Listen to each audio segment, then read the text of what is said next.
Hello to the 11 people that'll probably watch this. I am Hexmaniac Brayden, but you might call me Brayden, and welcome to my first video of this format.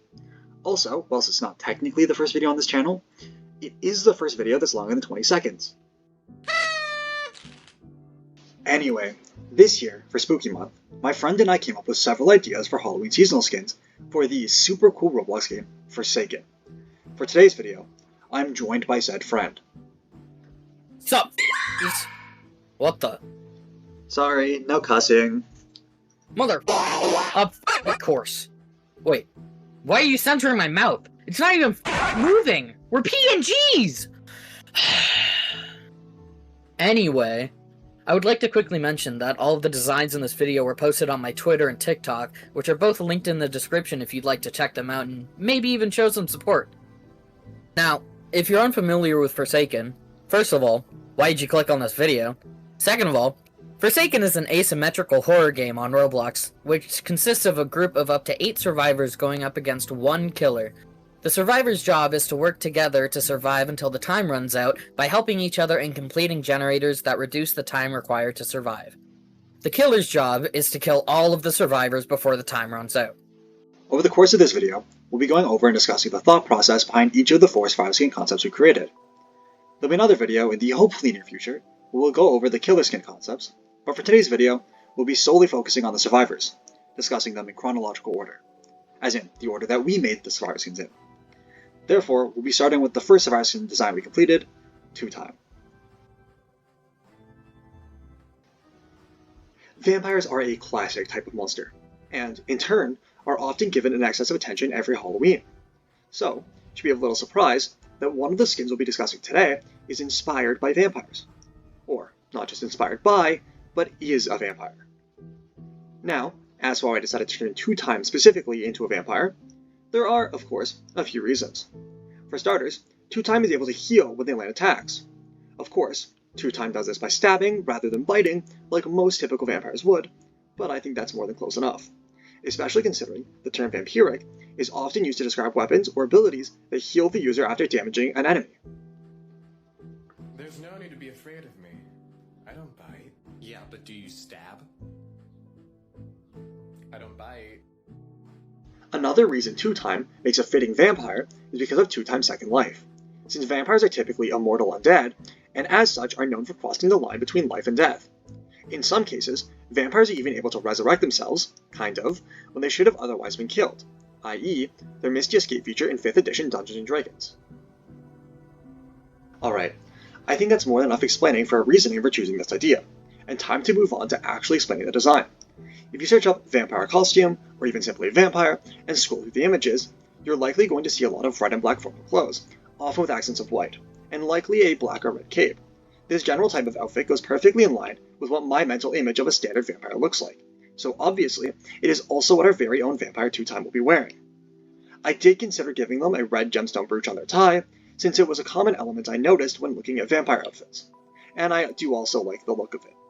However, I decided to place a spawn emblem there instead, since I felt that it was the best looking spot for it. 2-time is also usually wearing fingerless gloves, which I don't believe conflicts with the rest of the vampire aesthetic, so they get to keep them. I know 2-time doesn't normally wear shoes, but I think they help complete the look, so I gave them a fancy new pair of shoes anyway. I did also try giving them a few different hairstyles, since many vampires are known for their well-kept hair, but I ultimately decided to give them the same hair as base 2-time.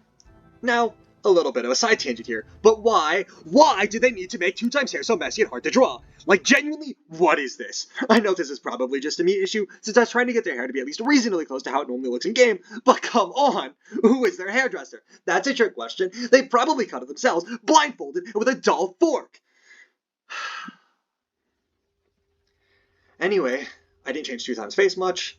However, I did give them fangs for obvious reasons. They also have slightly paler skin compared to base 2-time, since that is a trait commonly associated with vampires. I also gave the vest they're wearing a simple but fancy looking pattern, so it looks more expensive as well as more visually interesting.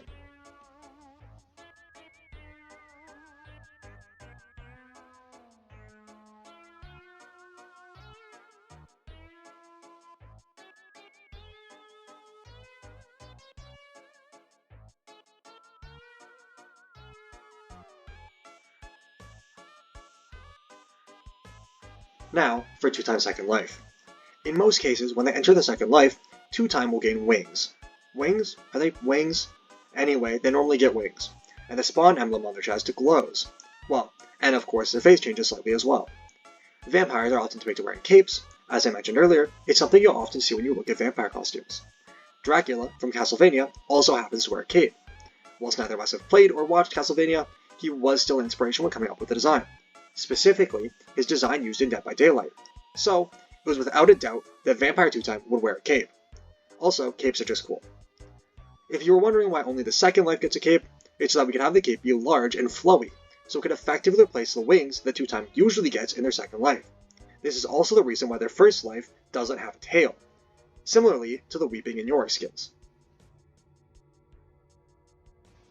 Presumably, this 2-Time drinks blood, seeing as they are a vampire. Perhaps this is also how Vampire 2-Time is able to get their second life. So, to put this on display, they now have blood dripping from their mouth. Vampires also have red eyes, so in their second life, their eyes turn bright red. The spawn emblem also glows red in their second life, rather than white, since that feels fitting for a vampire, and it also makes the emblem stand out more against the white tie. Whilst many vampires are depicted with dark black hair, it is also common for vampires to have white hair, so I bleached 2-Time's hair in their second life.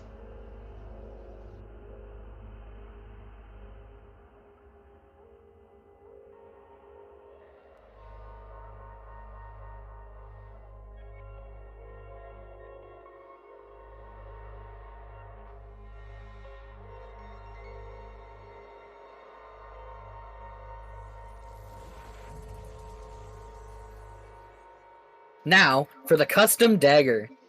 This design was drawn by me on paper before being redrawn digitally by Braden. I decided to give the dagger a crossguard shaped like a bat because vampires turn into bats sometimes, and bats are also just generally associated with vampires. The handle of the dagger is meant to look like a blood vial, particularly a fantasy one. That's why I added the kind of spiral design around the handle to make it more fantastical.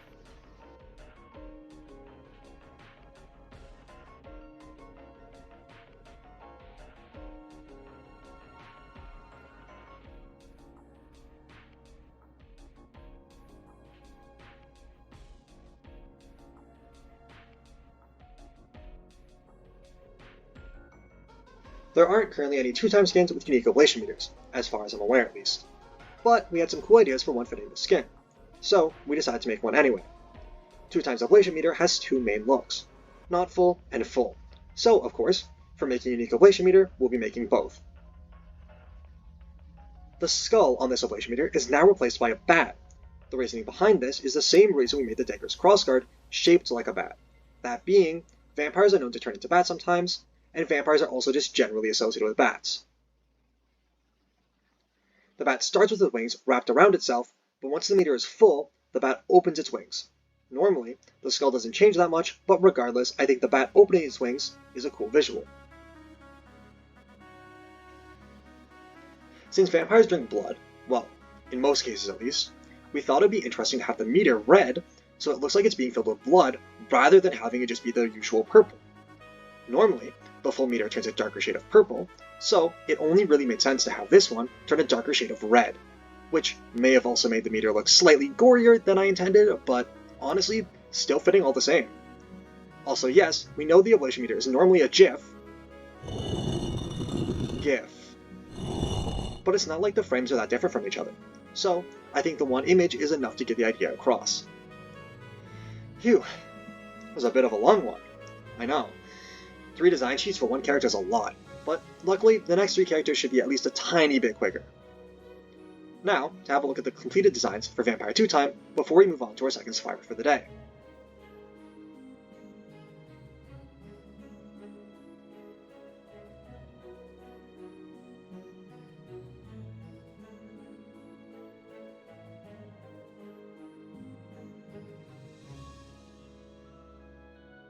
The next survivor is 007 and 7, who we killed and decided to bury in this weird cursed cemetery, and he just happened to come back to life, or undeath.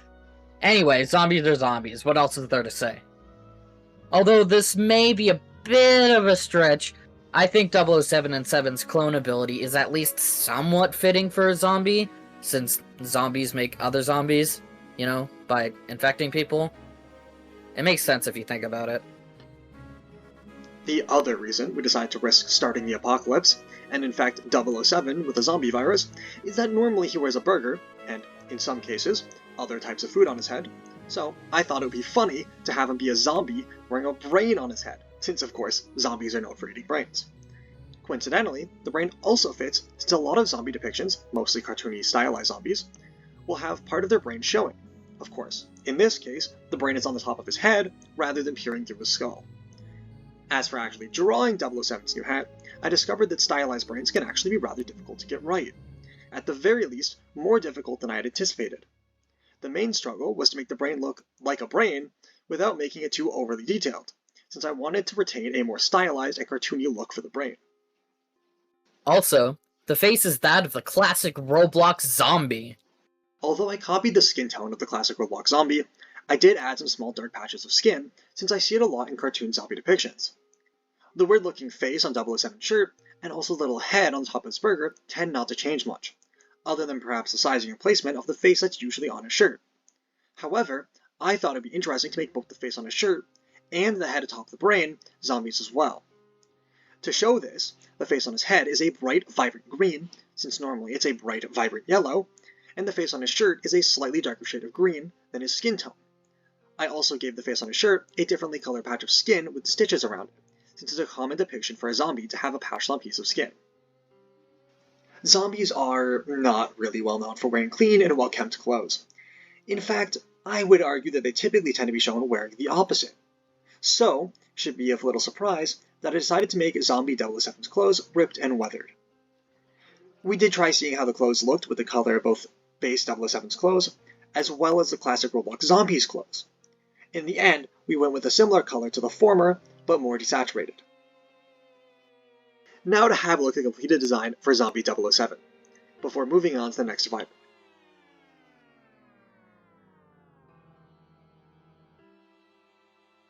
The third skin we'll be discussing today is Noob.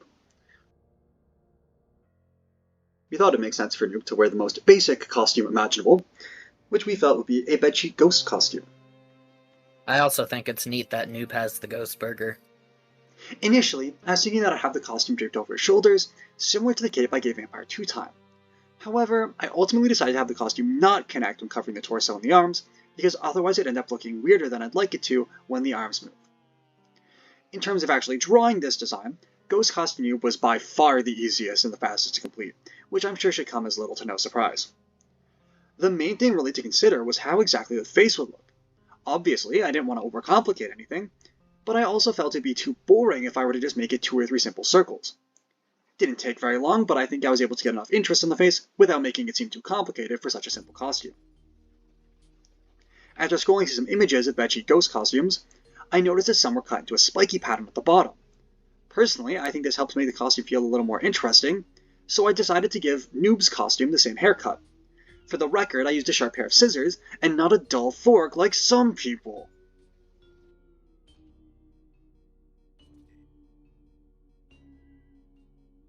One thing that was a little bit more difficult to decide was whether to have Noob be visible beneath the costume, or to just have it be all black underneath. I think the former option is good since it helps clearly identify which survivor it's meant to be, and it also adds to the idea that this is a very minimal effort costume, literally just a bedsheet thrown over his head. I do think that the other option does look nicer though, the solid black just feels cleaner and more visually appealing to me at least. Not that the first option looks bad, mind you. That's why I decided to keep both designs, so feel free to let me know which look you prefer in the comments. So, now to have a look at the completed designs for Ghost Costume Noob before moving on to our fourth and final survivor.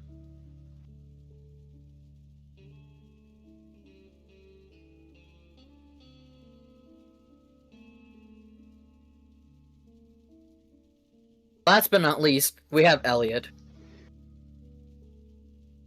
When we first started thinking about what kind of skin to give Elliot, we only really had one idea in mind, and that idea was for him to throw candy rather than pizza. You know, because trick-or-treating, obviously. We spent a while thinking of different costumes for him to wear, I did think of maybe making him wear a pumpkin candy bucket, but we ultimately ended up going with the pizza costume because of the large amount of food costumes that you see. It's also pretty funny that now that he's dressed as a pizza, he no longer throws pizza, which is pretty ironic. I decided to have him wear his regular uniform underneath it because the color scheme still fits, and it also makes sense since it is a pizza place worker uniform after all. As for the look of the costume itself, I wanted the pizza to look similar to the pizza Elliot normally throws, or at least as close to it as I could get. So, obviously the pizza is sprinkled with large pepperoni, and when I was coloring it, I tried to give the cheese part some texture, since that's how Elliot's pizza normally looks as far as I can tell. Taking a good look at Elliot's uniform, I noticed it has some spiky looking shading around each edge. I decided to also try to use the same shading on the crust. Now, for the part that sparked this whole idea in the first place, the treats for his trick. I'm sorry. I know that was cringy. Obviously not sorry enough to remove it though. Anyway, I decided it would be cool to have multiple different types of candy that he can throw, similar to the cashier in supermarket skins. Suckers are a classic type of candy, so it's really a no-brainer to give them something to hand out. It's red because, to me, that's the most basic color for them. I don't really have an explanation for that, it just feels that way to me. But also because it fits the color scheme for Elliot, although it could maybe come in different colors if it were added to the game, similar to the Parlor Gubby skin. Candy corn is a classic Halloween candy. As such, I think it's another very fitting choice for the skin to throw, since it's one of the few types of candy that feels specifically befitting Halloween. Now, prior to my idea for Pizza Costume Elliot to throw multiple types of candy, I was imagining him throwing generic wrapped candy, likely because in my mind it is the most generic type of candy. So, without a doubt, this was going to be one of the types of candy for him to throw. As for the specific color and design choice, I ended up giving it a jack-o'-lantern face and making it orange to match, just for the added Halloween vibe. If we're added to the game, I could also see this one potentially coming in different colors as well. I have many fond memories of how epic it felt to get a full-size chocolate bar while trick-or-treating on Halloween, so why not give the other survivors the same experience? I wanted to keep my chocolate bar design rather simple and generic looking, so I limited the color palette to brown and gray.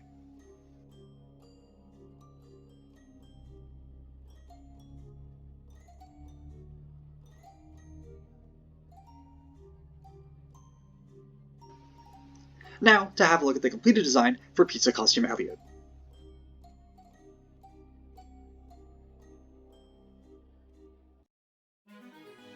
Which of today's skins was your favorite? I'd love for you to let me know in the comments. Also, what did you like? What did you feel could have been improved? As I stated at the beginning of this video, this was the first time I made a video like this, so any amount of feedback is greatly appreciated. If you enjoyed this video, I'd also greatly appreciate it if you give it a like to show your support, and to let me know that you'd like to see more in the future. As I also mentioned before, we do plan to make another video in the coming weeks, going over the killer skin concepts we made. So, make sure to subscribe if you'd like to see that when it comes out. Anyway, that's all I have to say for now, so I'll see you in the next one.